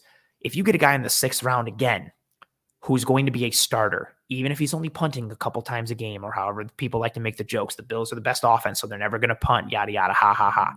That's still a starting position. Also, he's got kicker experience. So God forbid if anything happens to Tyler Bass in a game, he might be able to pull some double duty, and you're not sitting there with what happened to the Panthers last year in Buffalo, where their kicker got injured in warmups and they had to go for 2 every single time. I think it's a legit weapon, and I say weapon on purpose. Field position's a big piece, especially in the NFL. You never know how a Yep. game is going to go. Maybe you got a game where 2 teams are slugging it out and the difference is field position. That's a very real thing, in addition to the emotional and mental piece of the momentum and everything it adds or takes away. Yeah, and I mean Matt Hack. Just I know you compared the punt gods stats to AJ Cole and all that stuff, but like Matt Hack last year, he punted 52 times in total and only averaged 42.9 yards per punt. So up and down, so Yeah, inconsistent. so inconsistent. But this kid comes out of college setting the FBS record at 51.2 yards per punt. I mean, we're talking almost a 9-yard, 10-yard difference. If you can push a team back an extra 10 yards, I mean, that's essentially another first down that they have to gain. And Good it's way to one of put it. those, it's another first down that they have to gain. And if they can't get it, guess what? Your offense is coming back on the field. I know it's only 50 to 60 total punts on the year, considering how this offense flows, but like that's 50 or 60 extra first downs that a team is going to have to gain throughout the regular season. And again, playoff time, it's gonna make a difference. So All we'll of see how it those goes. yards, all those yards add up. Those extra snaps. Again, if you have to go for another first down, maybe you screw up yourself. Maybe you throw an interception. Maybe your quarterback trips over his center's foot and he falls down and he fumbles. Like, you never know. If anything that you can do to make your opponent have to work more works in your advantage, Araiza is a big step in that regard. I want to go with the last 3 picks on day 3 here, kind of as a grouping here. Christian Benford out of Villanova. Talk is potentially of him moving to safety. You got Luke Tenuta out of Virginia Tech, and then you've got Baylon Spector. Of those 3, Benford was in the 6th, but then Tenuta and Spector are both in the 7th. Anything out of those 3 guys, do you favor one over the other? Is it, or any of the other 2? Is it just you're taking bodies or positions? Is there anything that sticks out to you for any of those 3, positively or negatively, when it comes to those guys for this draft? Well, there's certainly just kind of depth players at this spot in the draft. I mean, down at the Senior Bowl, I had heard some stuff about Christian Benford, as we talked about some smaller school guys, Josh Williams out of Fayetteville, Gregory Jr. out of Ochita Baptist down there in Arkansas, who actually ended up getting drafted. Benford You was mentioned another him one of, back on our DB episode way, oh, way, yeah. way back in like February. Yeah. Yeah. And, he was one of those guys. Benford was just kind of mentioned as, this physical guy, makes a bunch of plays on the football, good size for the position, might even play down in the box at times, or is that nickel type player. So just kind of keep an eye on him. Obviously, trying to find Villanova tape is literally finding a needle in The a only one I haystack. could find was him versus Penn State, and he gets cooked by Dotson left and right in press, and it's really rough to watch. But again, aside from that, continue. Sorry. Oh no, you're fine. So I mean, I'm not opposed to it. It's a day 3 pick. It's depth for the position. I don't think anybody can be upset about it. You know, he went what, the 5th round or early 6th round. So like, yeah, he went before, Gregory Jr. So like, I would have, maybe taken him just because I saw him down at the Senior Bowl and he really caught my eye. I Mm. also probably would have looked at like Matt Henningsen out of Wisconsin, who I think is a Mm. very versatile interior defensive lineman. But again, you're going after a corner. You need depth there if that's what you feel like you need. So I can't really fault them there. Outside of that, going to the other one, Luke Tenuta out of Virginia Tech. Look, I watched a Lacks lot of athleticism. He does some things really well, and he's a son of a coach. I like his technique. I like his awareness. I like where his head is at. I just think the lack of athleticism is really going to limit his upside in the NFL.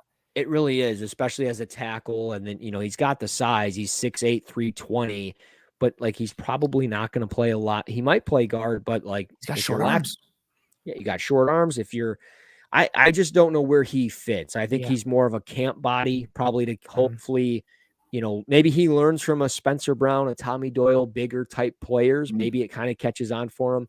But other than that, like I didn't think he was going to get drafted. I was surprised that his teammate Brock Hoffman did not get drafted. I would have drafted Brock Oh, Hoffman over Luke. But Brock Hoffman did talk very highly of Luke and how those two guys really worked hard together. And I actually interviewed Brock for the Cover One NFL Draft podcast. So if you go back and find it, you can probably listen to it. And he actually talks about Luke a little bit on there.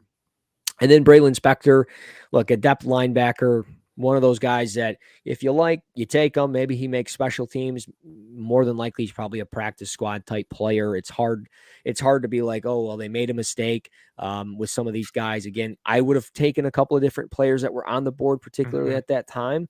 But again, you need camp bodies. You're probably not going to keep everybody from the class on the main roster. And that's the key thing. You just don't have the cap space. Most teams don't have the cap space to bring all the rookies in and everything else. So you bring these guys on, they sign their deal, and they go down to the practice squad, and they don't necessarily have that big time deal. So I think that's the thing. If Spector comes in and he's coming from a championship type program out of Clemson, maybe it catches on for him and he's a special teams guy down the road. But ultimately, like nothing really that stood out that was like, oh, this is a great day 3 value type player, because it's really hard to like narrow down those 3 guys that I didn't really watch.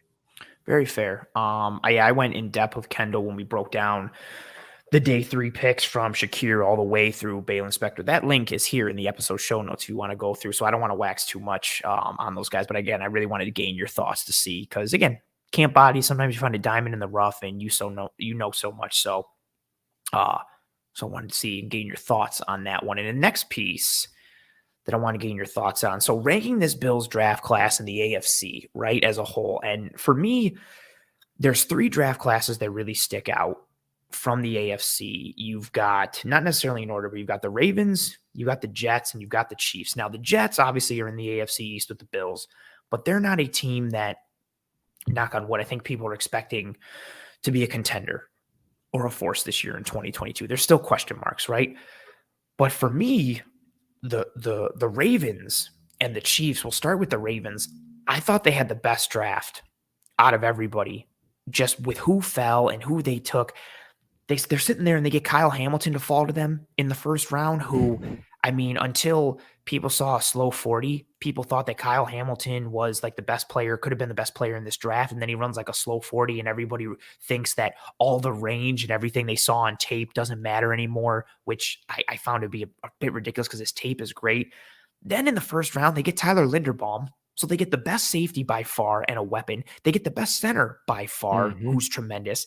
Then in round 2, they get Ojabo, who gets to pair up again with his defensive coordinator from Michigan, who's now there in Baltimore. Maybe, again, if Ojabo can come back from that injury and you've got this guy with this high floor, high ceiling for the next year. My favorite pick for them, Travis Jones falls all the way to the 3rd round, and they get Travis Jones nuts to reinforce the interior.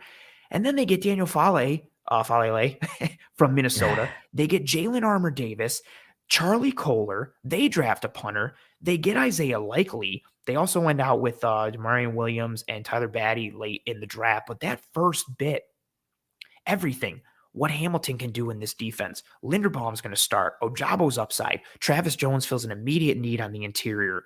Jalen Armour-Davis for a secondary that's always banged up, you take this traitsy, toolsy guy out of Bama that the Baltimore has plenty of experience coaching up. And then even we know, what do the Ravens like to do on offense? Multiple tight end sets, play action, gap run, power runs. So you reinforce that with a nice dual threat tight end. When I say dual threat, I mean run blocking and a pass catcher in Charlie Kohler, a guy who has some limited up or some upside, I should say, in Isaiah Likely.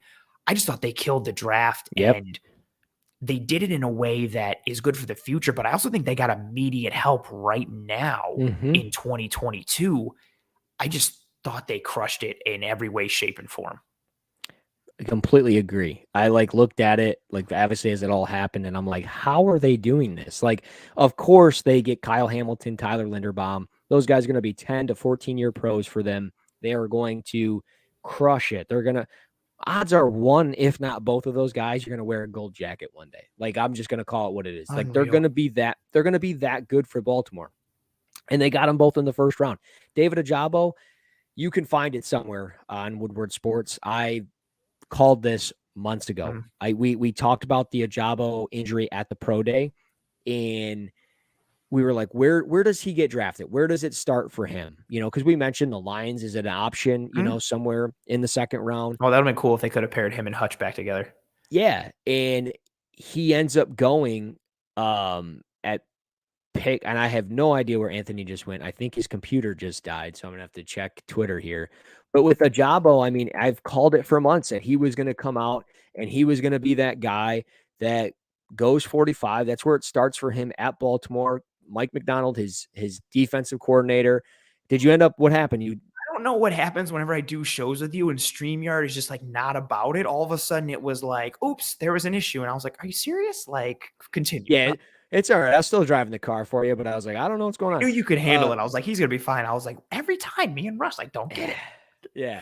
But no, yeah. So I said, it starts with Baltimore at 45 because everybody was like, is he a first rounder? Where does he fall in the second? And I just kept saying Baltimore. If there's any team that has the inside info on him, it's the Ravens because of the Michigan ties. The DC is there now.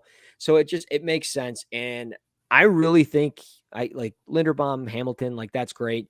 Their whole draft, like you mentioned, Travis Jones is your favorite pick. I really think Ojabo is my favorite pick for them because he should have been, realistically speaking, he was a first round player. He could have easily been. He was a top 10 guy on your big board, right?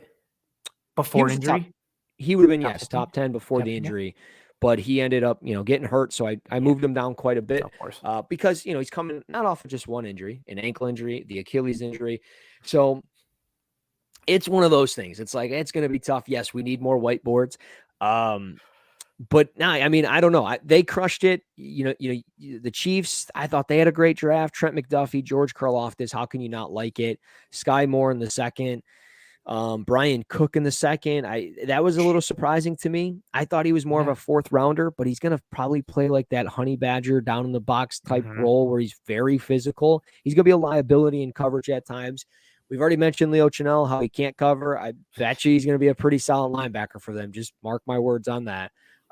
Josh Williams that's a Chief through and through. He's going to pan out for them as a fourth round pick. He's going to become a starter in 2 years. Yep. And let him develop. Let him simmer. Just chill. Develop. Just remember what they did with Ward out of Middle Tennessee State. I mean, he was somebody that they took middle to late rounds.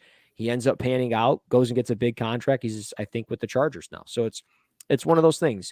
They had a great draft. Darian Kennard in the 5th is a great quality depth option at guard. And I think he's kind of that insurance behind Trey Smith if anything ever happens with him, like health-wise, which there were some concerns, which is why he was a 5th-round pick.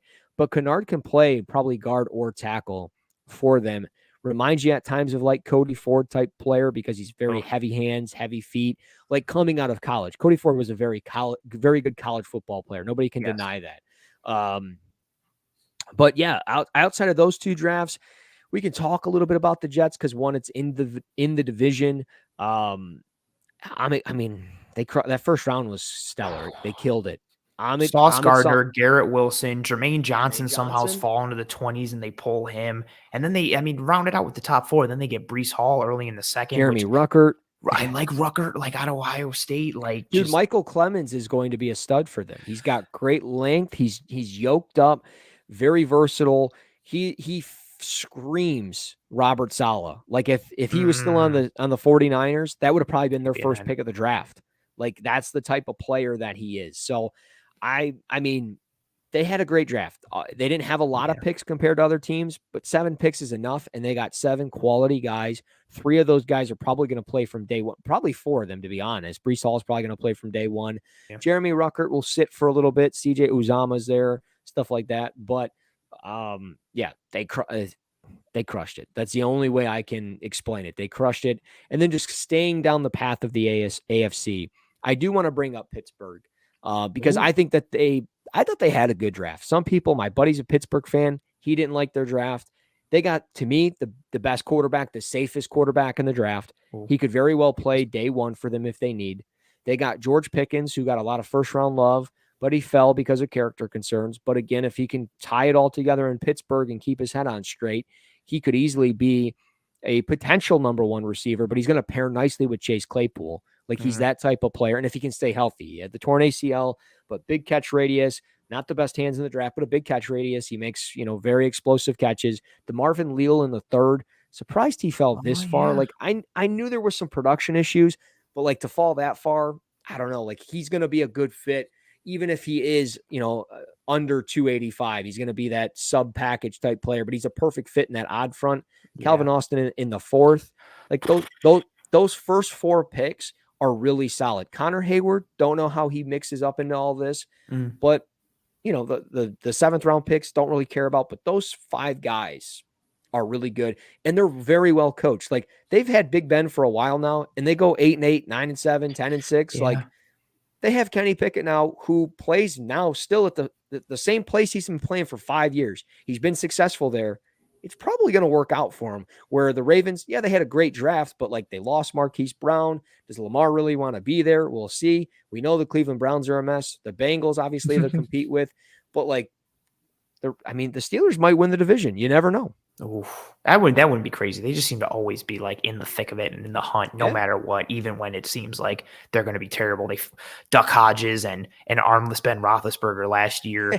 When you talking about these teams in the AFC whose drafts that you did like, where did the Bills fall in that class? Are they ahead of a Pittsburgh? Do they get slotted in anywhere ahead of the Jets or Ravens or Chiefs for you? I personally don't think they do, but where do they come in this AFC? Do you like, if we're looking at this Bills class as a whole, how strong is it and how does it stack up against, the top 5 or 10 or whatever of the AFC here? Because I feel like the AFC had probably as a conference had like the better draft. Like there's so many teams who crushed it or got really, even granted they didn't have a bunch of picks because they traded some for Mac. Even the Chargers getting Zion Johnson, I thought that was an awesome pick for them in round 1. Where do the Bills stack up for you if you had to rank them in this class against the rest of the AFC teams? Yeah, they fall kind of in that Chargers, Bengals, Steelers type of mix. I mean, if I'm going to be honest, Okay. it's one of those, probably not a top 2 or 3 type draft, but 5, 6, 7, somewhere in that range. It's certainly close to a top 5 draft. For me, you mentioned the Chargers, Zion Johnson, love that fit. JT Woods, I thought was a little rich there in the 3rd, but Isaiah Spiller in the 4th. I compared Spiller to Melvin Gordon coming out. Maybe not Melvin Gordon light, like same type of size. I thought they have similar running styles at times. So I think Spiller could very well kind of fill that void that maybe Eckler doesn't always provide. That's a cool running back tandem, though. Austin Eckler and Isaiah Spiller, like at an offense led by Justin Herbert and Mike Williams and Keenan Allen. And then, now you've paired Zion Johnson with Rashawn Slater. He could play right tackle for them. I'm going to be honest. He could play right tackle for them. Okay. Then that's even more premium. He's like, he's only like 6'2.5", but like Isaiah Wynn's playing left tackle for the Patriots and he's like 6'2.5". Like those guys, if they have the footwork to where they're able to transfer their weight properly from their set foot to their post foot, vice versa, they're able to move around and they're able to place their hands perfectly inside consistently, thumbs up, all that good stuff. Zion Johnson does it, and I think he'll probably play guard for them, but it wouldn't surprise me if at any point he plays right tackle for them. And then just like quickly on the Bengals, Daxton Hill, Cam Taylor-Britt, like really good defensive back pairing to start the draft. Zach Carter in the 3rd round. Cordell Volson's going to be a plug-and-play guard for them more than likely. Maybe he doesn't play right away, but he will play for them down the road. So I thought overall, Jeffrey Gunter in the 7th round, I mean, that's a special teams type player, going to be a rotational edge rusher for them. Like, he's going to play probably day one for them in their system in some capacity. So I thought overall, yeah, it was a good draft for a bunch of teams, but the Bills kind of fall in that 5, 6, 7 area overall. I think if you're a Bills fan coming out of this draft, you need to pay attention to the Jets. And if Zach Wilson is the real deal, the Jets are going to be a problem and an annoying one in the coming years to come. Robert Saleh, I think, is a good coach. I think he is the guy to steer that ship. And again, if Wilson is the guy to pair with, I mean, Elijah Moore was fun coming out last year, and now you've got him and Garrett Wilson and some people like Berrios, but Berrios could be a gadget guy. And then you've got Sauce Gardner and Jermaine Johnson, who could be anchor points for this defense for years to come, in addition with Quinnen Williams and CJ Mosley there and Breece Hall and even Max Mitchell. Like, they added a lot of quality pieces. The Jets could be an issue, coming up in the future down the road. But I think right now for 2022 and also down the road, the Ravens, I think, are a better team than people think. They've had a lot of drama, but they had so many injuries last year. And if they come back healthy and with this draft class that they're going to get immediate reinforcements with, they're a team that I think a lot of people have written off. And because, Lamar's a running back, ha, ha, ha, and they were bad last year, ha, ha, ha. Don't sleep on the Baltimore Ravens. This is a good football team, and they got reinforced in a huge way for the future and for 2022 in this draft. And then again, for Bills fans, not what you want to see if you're the Chiefs. They get Trent McDuffie, who I love. He was my corner 3. And I hate that the Patriots traded with him and they get McDuffie. Brandon Beane mentioned McDuffie multiple times in his presser, which made me think, were they looking at McDuffie there? But that's a conversation for another time. And then, you get Karlaftis, who I don't know what his ceiling is, but his floor as a physical, heavy-handed, violent, run-setting edge with some pass rush productivity and some violence to his game, you could do a lot worse than that. Sky Moore was my ideal round 2 target at wide receiver. He had some burst and some pop to that offense. He's not going to be Tyreek Hill, but he's got some real ability. I love the Chenal pick as well for a team that likes to be multiple under Steve Spagnuolo on defense. And you've got a guy who is a good athlete, who can blitz, who's good in the box, who can function in that run game. The Chiefs did themselves some big favors for not only 2022, but the future, to continue to be able to have affordable depth and talent to go with that Mahomes contract. And the Ravens as well. If the Ravens are going to pay Lamar Jackson, cool. They just got a stud who's under cost control in Kyle Hamilton, and another one in Tyler Linderbaum. Ronnie Stanley comes back healthy. They've got a lot of pieces as well. And so I think that's important to kind of put this Bills draft in perspective with the rest of the AFC, because there's some contenders.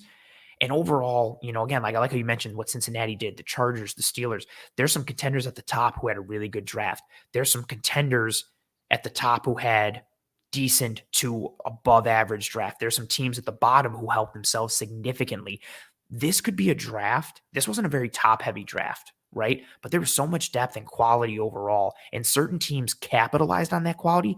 This could be a draft that reshapes the conference when we're sitting here in 2024, maybe even as early as 2023, but we're sitting here in 2024, 2025 talking about this draft is what led Team X down the road positively or negatively. There's a lot of ramifications, and it's always important to juxtapose your individual team's results with the grand scheme of things and the big picture. And the big picture for me, as we start to wind down here, is, Russ, how fantastic you are. I would not have had as much fun doing this episode if you had not joined me. Your knowledge, your attention to detail, everything, man, you are one of the best. And as you continue to be more successful, I hope you remember the little people like me as you move Everybody keeps telling me that. And upward. I don't know. Everybody keeps telling me that. Oh, do they really? I mean, you're crushing it, man. Like everything with Woodward Sports, I'm super happy for you. All the press and pub that you're getting, you deserve it. You're a grinder. You know your stuff. Just in case people here are unfamiliar with your work, let them know where they can find you, who you are, what you do, socials, work, Woodward, Cover One, anything and everything. The floor is yours. Well, I appreciate you, as always, letting me come on, talk a little ball. It's always fun. It's the only place to do it sometimes. Disguise coverage, got to talk a little ball there. Appreciate but you. yeah. I mean, who goes first next year? I don't know. Will Anderson, baby. No, it's going to be Bryce Young. Right? I mean, I mean, I saw a mock draft today that had 6 quarterbacks going in a row to start the draft. There's no effing way that happened. That's So, true. anyways, and that's why guys declare. That's why Sam Howell declared. He saw that he was a top 5 pick and he was the first pick of the 5th round. So who knows? Yeah, no. So you could find me on Twitter at Russ NFL Draft. It's always fun. I mean, if you're not following me now off the Cover One page from that, I honestly don't know what you're doing. I've been here for 5 years. Like it's not my first rodeo. Get with the program. Seriously, get with the program. Stick to the draft and follow me. But no, it's been fun, man. I appreciate it. It's been a very long couple of weeks. I'm excited to definitely take a break. Probably next week I'll take a step back for a couple days and go golfing and just enjoy myself a little bit, pay attention to my wife. Nice. Yeah, I got to do that.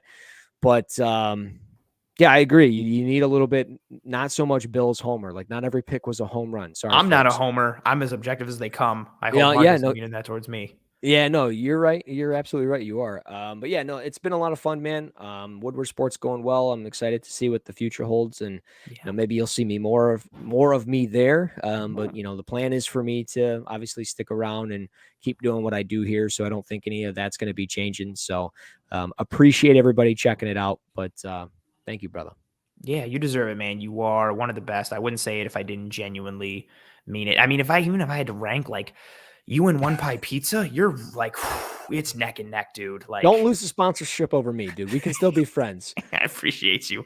Yeah, you were awesome as always and as advertised. And I also want to give a thank you, as we always do here, to everybody who rode with us live on this episode. The chat was really engaging. The questions, the thoughts, the comments, concerns. Honestly, knock on wood, it's what I've come to expect with this show. Everybody who tunes in, the thoughts are good. The conversation, the back and forth, everybody is just inquisitive and engaging in ways that promote conversation and promote thought. And that's what we're all about here, the hows and the whys and the X's and O's. As Russ said, you know, talking ball, that's what I really want to promote here on the show. So thank you to everybody who rolled with us live. Thank you for the super chats. Thank you for the kind words that people have been pouring in. Really appreciate you guys. Everybody here live, if you could, on your way out or right now, please drop a like on this video. If you are listening later or watching later, whatever have you, please drop a like. If you are listening on any one of the podcasting apps or platforms, please rate and review. Please subscribe to Disguise Coverage. If you're here on YouTube, please subscribe to Disguise Coverage and the Cover One channel, please.